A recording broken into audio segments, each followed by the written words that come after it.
Hi everyone and welcome to another edition of FX Lounge. Yeah, really looking forward to talk about this week. Much requested topic, and that is stop losses and take profits. So we thought we'd take a look at the psychology behind correctly identifying stop loss levels and take profit areas.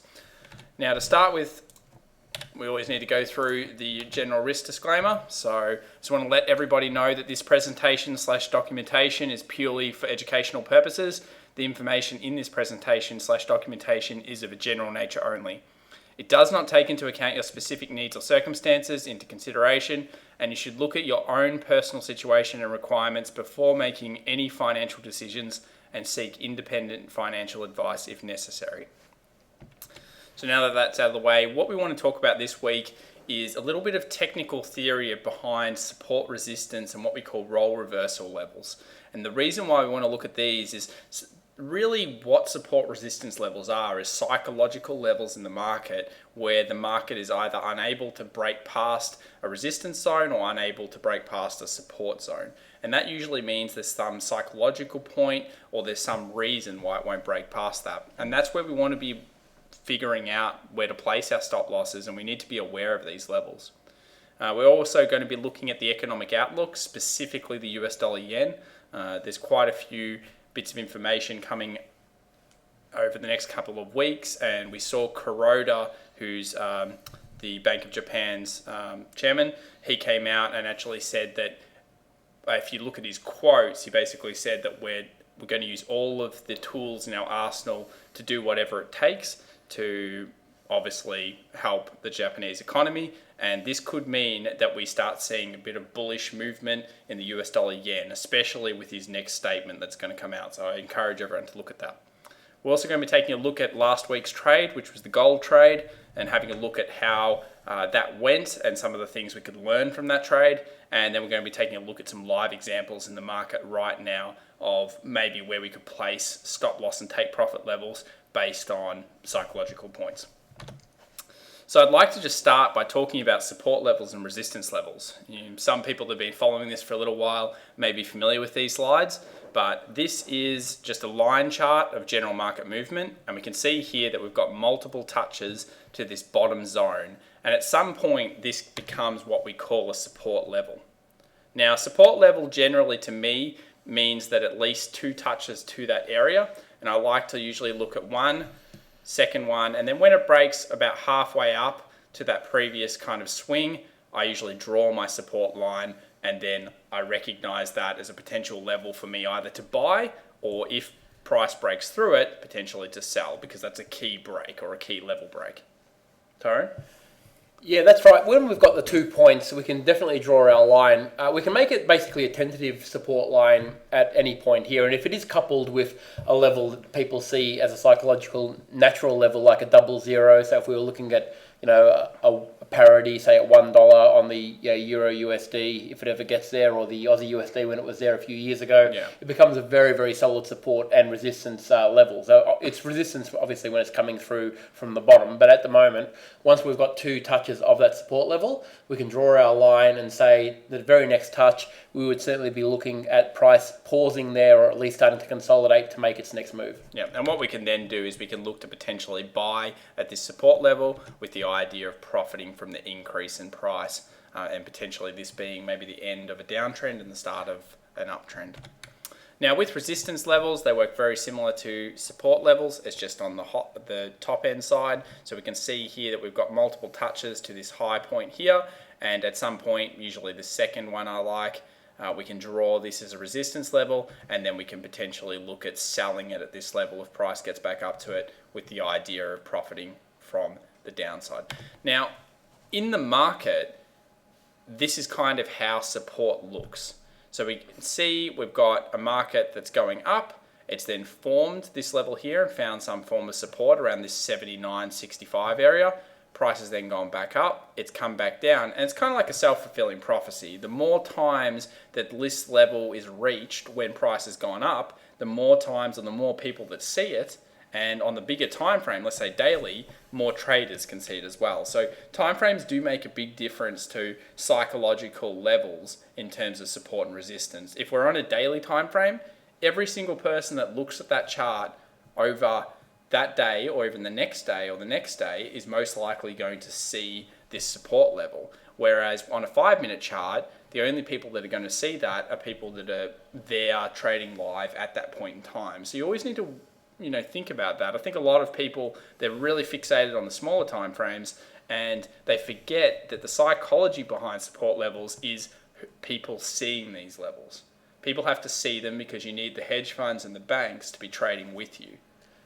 Exactly, and when you've got, we've got the Aussie yen here as an example, and this is a daily chart, and we can see that the first level of support formed at around June in 2012, and it was still providing support all the way up to October 2015. 15th of October 2012. So you've got nearly 6 months of support there, and really it comes down to the time frame. If that was a weekly, you would probably still have 3 or 4 solid points of support there, but it's all relative, like Thomas said, to the time frame that you're looking at. But the key is to definitely look at the bigger time frames first and identify the good support and resistance levels, and then you can isolate those in the smaller time frames and realize where people are buying or selling. So you're not buying directly into a resistance zone or selling into a support zone. Yes, often when I'm teaching people or we're talking about levels, people don't realize that if you find a support level like this, realistically your stop is a very easy thing to figure out. Let's say at C, the point C here, we've got this 79.64 level. We know that previously it was support, so it's most likely going to be act as support again. And if we were looking to buy the currency here and buy the odd yen, we could just place the stop behind the last previous lows, so the wick points here. And I always take the wick when I'm doing this so that we potentially don't get stopped out. So you can see here, I'd probably place the stop just below this, and over here, if we were still in the position long, that saved us from getting stopped out. So a lot of people, they put the position too tight and they put the stop just under this when it turns around, just under this last swing here. And instead what they should be doing is just looking at the most obvious support level by eye. And if you do that, here over here at this A point, that's the lowest wick it had, place your stop there, you're safe the whole time. Yeah, and what you'll find is, although this line has just been drawn for the purpose of this slide, if you actually drew this support line to the actual bodies of the candles that are there, you actually find that it coincides with the 80 level on the price. So not only is it a very good visual support, it's actually got a very strong psychological level as well. So yeah, there's a lot of reasons here why this price paused at this point. Now, James asked why the 80 level straight away. Good point. Now, in the market, I think everyone's aware that most people, or psychologically, we're kind of built in, we like the double zeros. So what I mean by that is if price hits $80 or 80.00, a lot of people are going to be taking profit, and if it breaks slightly higher than that, a lot of people are going to be entering either way. Now, the reason why the 20, so 80.20 in this case, and 79.80 act as really key levels is because they're very close to that double zero. And generally, when, let's say, a session opens, let's say London opens, the market makers and other people like hedge fund managers, they will look for stop losses. They'll basically manipulate the market to a degree to find stop losses. And they can't push currency that far, but they can push it a small amount. So it's become quite commonplace for those 80 and 20 levels to be very good support and resistance. If you just draw them up on charts, just put horizontal lines at every 80 and 20 around those double zeros, every single cent, you're going to notice that price interacts with them surprisingly. Most of the time, double zeros are your friend in the market, especially when you're using them as a support zone or a resistance zone, as long as you haven't got your stop loss too close. The only place that a double zero isn't your friend is on the roulette table, which is designed to beat you. But in the market... Yeah, especially with the double zero. Yeah, the double zero is not good on the roulette table, that's for sure. Yeah. They added an extra zero. So it used to be a couple of years ago anyway in Australia, they had 1 0 in the roulette, and that was obviously, the odds against you. Now they've added a second one, so double zero, not your friend there. Here we have just an example of resistance. We've got the Australian US dollar daily. Again, I've used daily charts because I want to show you how long the resistance or this psychological level is kind of held over time. So this is actually held well over a year. So we've got the first point over here, second point over here. You can see that strong rejection. And again, people always ask me, where do you place your stop? Well, let's ask somebody in the in the lounge right now, where do you think that we would place our stop if we were entering at D? Stephanie says maybe above the last high of the B. Yeah, that's right, Stephanie. Good, Stephanie, yes. Yeah. So what we'd do is we'd always place it above that last wick if possible. We could go with lesser than that, and a lot of people would, but the safe stop and the best stop is generally going to be here. And you can see that if we'd done that at C and placed our stop at the B level, we wouldn't have been stopped out at D, because D, it kind of overshot a little bit. It went a little bit higher than C point. So if we were still in the short here and we had our stop just above the C, we would have been stopped out. So just everything's to do with visuals. It's all to do with where is the most likely point that the market will go. So that's just a really good example there. And again, you can see here that the line is at 105.80, but realistically, if we drew it at the 106.00 again, it's a very, very strong place of resistance. And we can see that even this particular resistance lasted nearly 18 months, from the start of 2012, around June-ish, all the way to March, actually even as far as April in 2013. So it's been, and if you were lucky enough to short up here at 105 on the odd USD, and then held it all the way, you would be up around 40 cents right now. That'd be pretty nice. Now, just with the strength of support resistance, I guess I could rename this really the strength of psychological take profit and stop loss levels. Because when we go back to this example of resistance, let's say we sold here, we placed our stop above B. If we look for the next clear level of support, which is down here around this 101 kind of area, that would be a take profit level. It's very clear when you understand support and resistance that that's where you would take your profit. And what I would usually do is I'd usually do the line up here, find the most likely place for price to go, and then generally take 80% of that. And that's just to stop what can happen where price gets really close to the point, I'm going to show it to you on the US dollar yen later, and then it just goes away. And it's nothing more frustrating than being up 400 or 500 pips and then watching it all go back to break even or even taking a loss. Jerry's just asked a question, do patterns often form at support and resistance? Yes, Jerry, it is actually a good question. And as you can see, even from this chart here, we can see two double tops are formed at that resistance zone. And basically, when you've got a solid resistance zone like this one is, it just adds extra value to the strength of that trade. So if we see a double top in the instance of A and B and C and D, at a strong resistance level, especially in the C and D, because we've got previous resistance from earlier in the year, then definitely that adds a lot more weight to the pattern. And if we get a little bit of divergence inside some of the MACD indicators or stochastic as well, then it's party time at the ranch, because you're getting so many overlapping signals saying that it's going in a certain direction.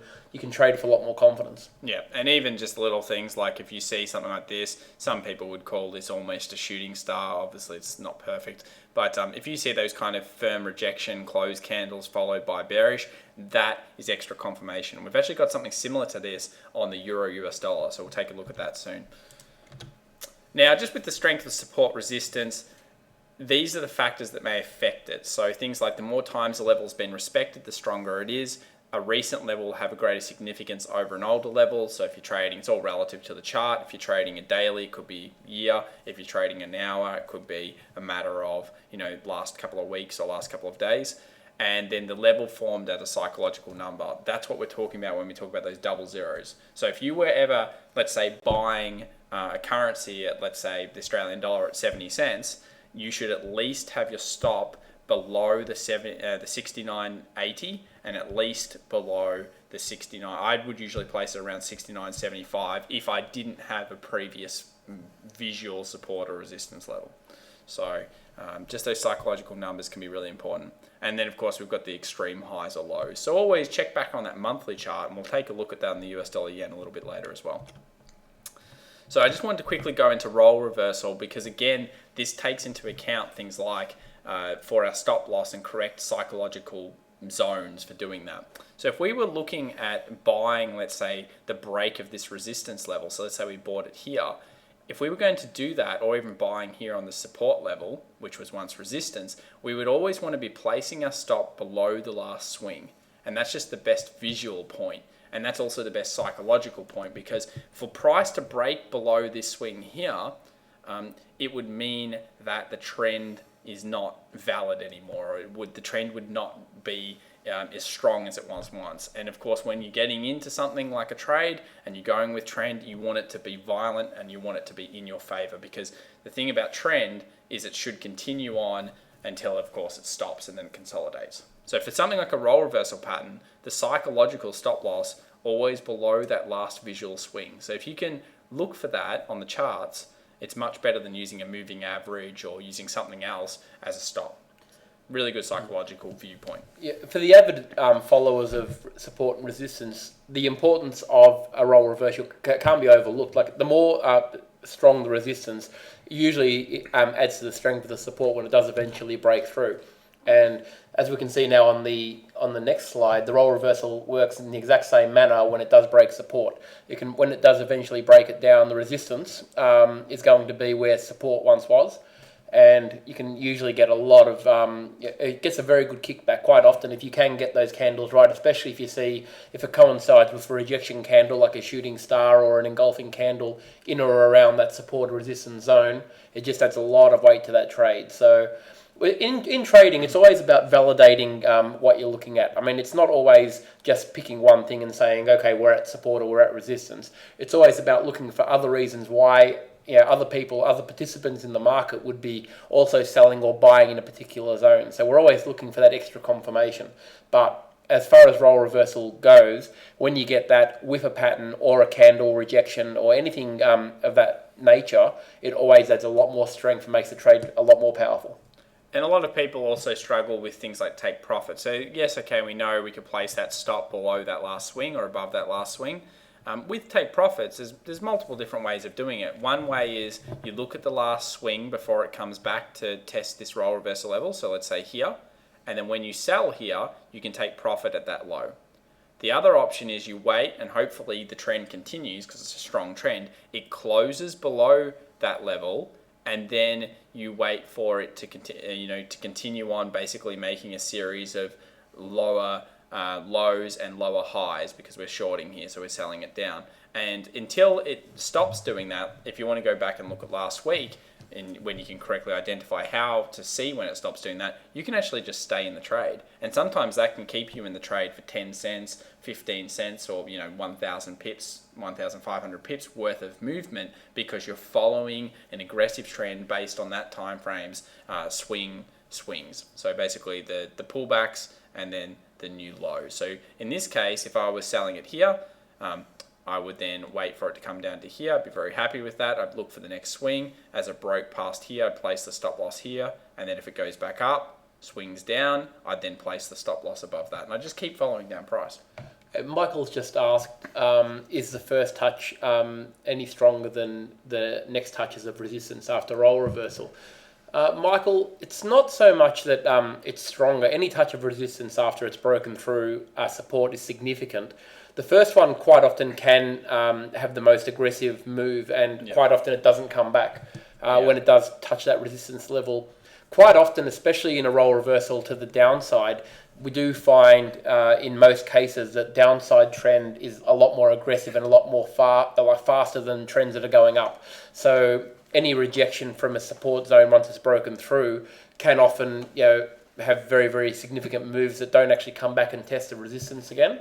But I'm never afraid personally of taking a second touch of resistance, purely because it has held before, and the fact that it's actually retesting it again is only showing further strength to the argument, especially if we get another signal with a weakening divergence line or basically another pattern. And as you can probably, as Rochelle has correctly pointed out, is it another double top? Well, technically, yes, it is. Once it has formed that pattern and broken the support line, it can be considered a double top again at resistance. So that's a good observation, Michelle. Yeah, so that's just a little bit. Obviously, this is just theory, so it's not exactly what you're going to see in the market. But I like the first touch. The second touch, of course, can be then seen as potentially a pattern like a double top or a double bottom. Here's just an example of role reversal. So we can see here support and resistance switching role. So we've got our resistance over here. Price has then broken through. It's then found support on the previous resistance. We could have bought that. And in terms of where we'd actually place the stop, we'd be looking for the previous swing, which funnily enough is a very small swing just here. So we'd actually just place our stop below here. and then we'd be looking at buying this, of course, with the idea of profiting off the increase. And this is the Euro US dollar 4 hour. So it works on all of the majors, all currencies, anything you're really ever trading. Now on to economic news. So just always as a rehash for anybody that's new, this is the economic news we like to look for. Reserve Bank chairman talking, very, very important, because then they talk about monetary policy, things like interest rate decisions, things like whether they're going to print more money. Certain countries like Japan, the US, Europe, they're all, well, the US has now stopped it, but the rest of the Japan and Europe printing money hand over fist to try to stimulate their economies. So depending on what decisions they make can very much influence the currencies. Then we've got non-farm payrolls, which is the unemployment claims, first Friday of each month. It's the biggest absolute piece of news in the US, and therefore it's the biggest to pretty much all currency traders. So I always encourage people to check that out. And then we've got bank holidays. Mostly I put this in there just so you know that if you're trading the Japanese yen and it's their bank holiday, there may not be as much movement on it as you expect on that day. So always be wary of that. Now, we've got the US dollar yen 12-month predictions, and these ones are all over the place. And there is a point for that. So we've got UBS at 130, JP Morgan 103, Wells Fargo 108, Morgan Stanley 98, and then the median price expectations 113. I think it's about 108 at the moment, 109.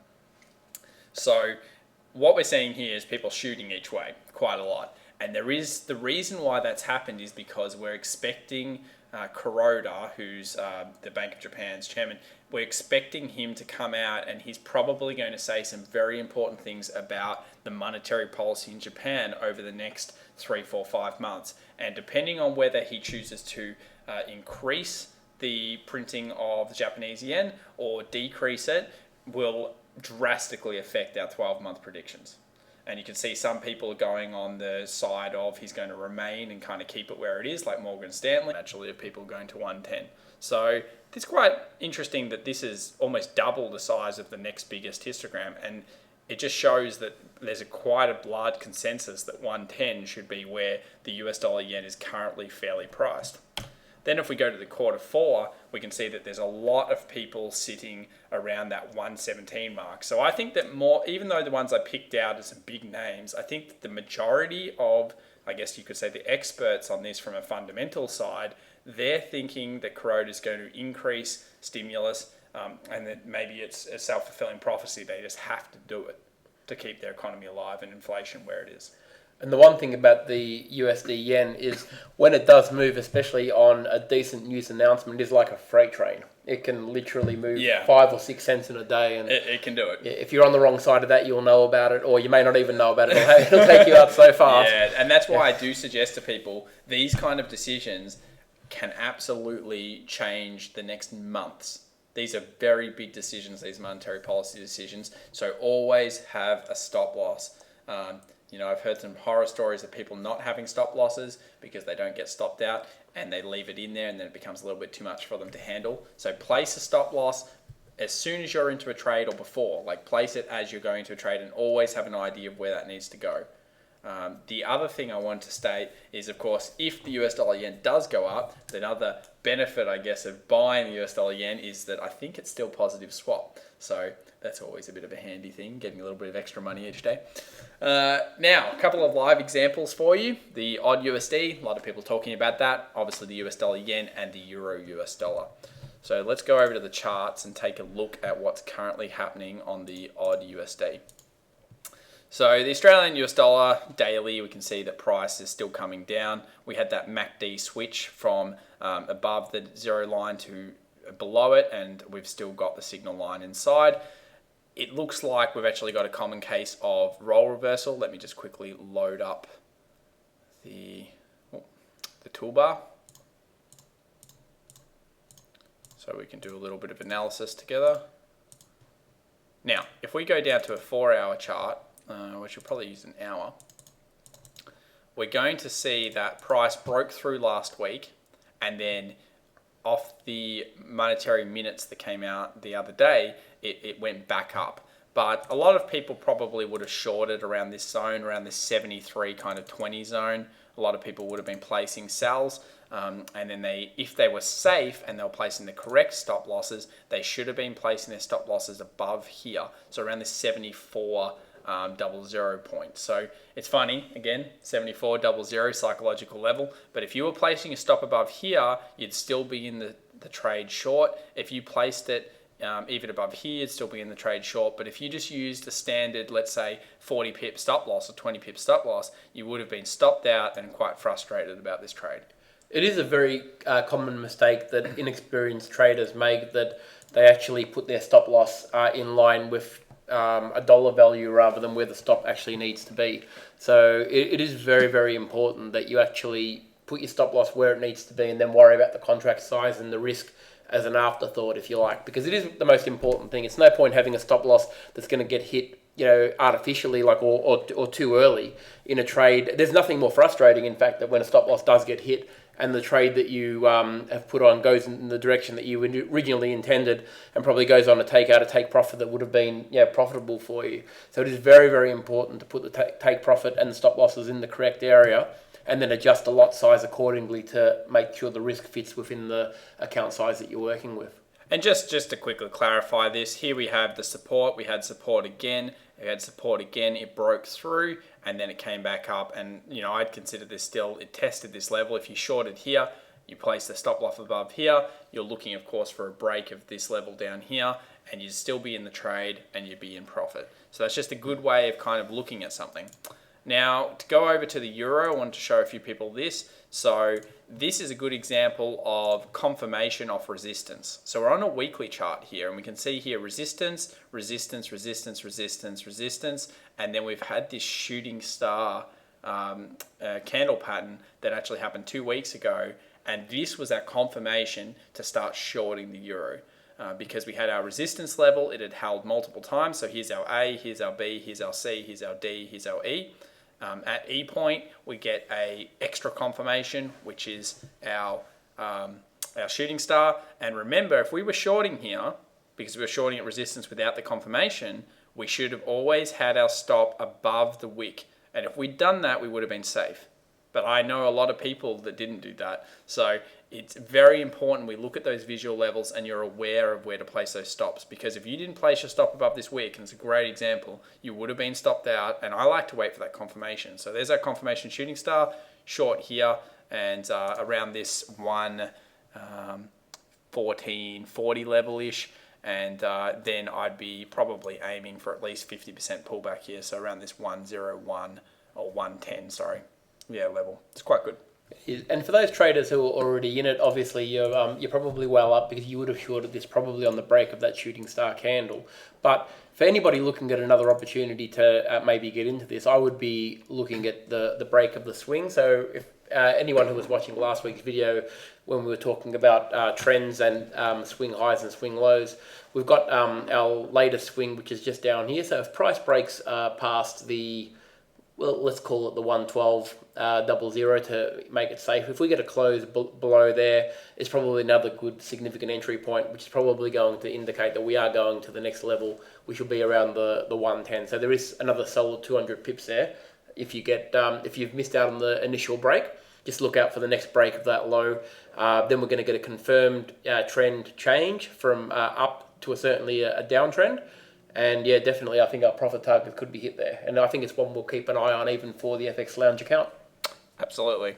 Now, US dollar yen, I just wanted to touch on this. I specifically want to look at the monthly chart. We'll just get rid of that one.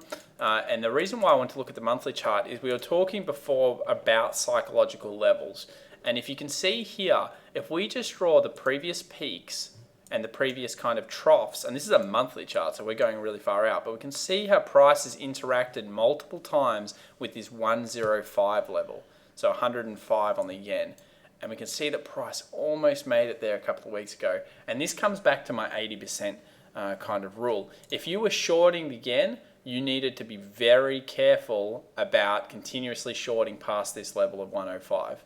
I would have personally been taking it a little bit earlier. Some people would have taken it up here at 109.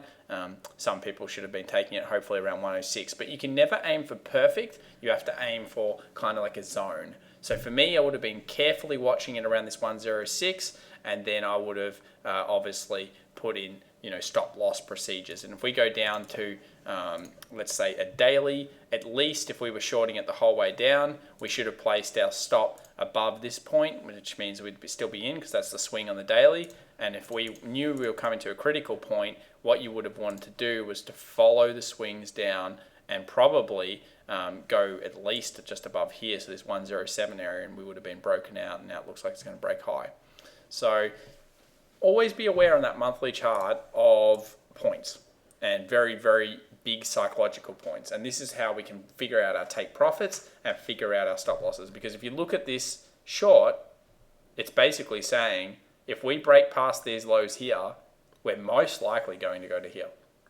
This is kind of like just everyone's bearish. Like all the big guys are bearish. It's a very, very good example as to why you need to do a good look of the monthly and weekly analysis when you are trading, even though you're trading the shorter term You can time be frame. trading at 30 minute. It's always good to get a bias of where the general consensus is, but just as importantly to find out where the real long-term support and resistance is, because it can give you some very good clues, and probably just as importantly keep you out of bad trades by trading into resistance or support going the wrong way. So this one, if you're going to, I always ask the question, do you really want to short into something like this on a 30-minute chart? You probably don't. You probably just want to go, okay, well, that's fair enough. You want to short all of this point here. You've got 10 cents of shorting here that you can do on the smaller charts and scalp and do whatever you want. But do you really want to short into the key levels like this? And to show you on the Australian dollar, let's just go back to that, for example. We were talking about this the other day. If the price gets down to 62, 63 cents, do you really want to continue shorting the dollar, considering what happened during that GFC period? Look how many times it tried to break low and was unable to do so. So monthly charts, often overlooked, definitely very important to check them out. Overlook at your own peril. At your peril, that's right. So yeah, we've got the euro. Now, one we took last week was gold. We took one off the 4-hour hammer that we saw down here. So let's just move this over to a candle chart, and we can see that it's still up, though we've chosen to basically close this trade with something like when we're looking at a hammer. Even though we had all this extra confirmation, we also need to be aware of when a trade almost makes it to our take profit and then didn't. So what happened was we had our take profit set around here, so about this 12.92. We bought at around 12.66. It got very close, and this was actually 80% of the total take it should have been, but then it's rejected strongly on the daily, and we can also see this divergence happening on the MACD.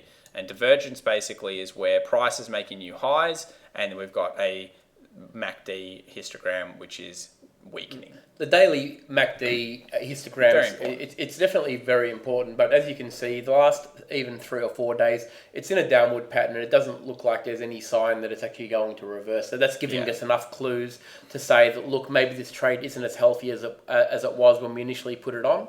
And the fact that the signal line is also coming out of the histogram also indicates that it could be starting a bit of a turnaround. So definitely, even though we've got to take profit that is a little bit higher and it nearly got there, we felt that it should have probably got there with the strength that it had. It hasn't reached it in the time frame that we're comfortable with, and we're seeing a few signs now that it could be reversing. So better to take evasive action and say, we'll let this one go and look for the next one. Yeah. Always lots of different trades, so we just chose to take that one out. Now, just a couple of other things. I guess I wanted to talk about that gold, odd, pretty much just those two. Now, with the euro pound, the only reason I had that up there is we were looking at it a couple of weeks ago. Let me just quickly get rid of these. And what we were specifically looking at was flag patterns on it, and then we had a flag here. I just wanted to talk about it because it did complete. So with the flag, if you go back and watch those weeks, the way you would work out the take profit is you take the pole length, which is the length moving into it, and then you would basically look at that as the take profit zone. So psychologically, it's come down, hit this zone. You can see how effective it is. And at the moment, you've got a little small flag on the probably 1 hour here with the break to the low. So this, we believe euro is probably very weak, based on that weekly. You can see that starting to come through on the euro pound, because the pound's probably going to be a little bit stronger than the euro. And just shows you how those take profits from patterns work. And these are just psychological levels based on, I guess, self-fulfilling prophecies.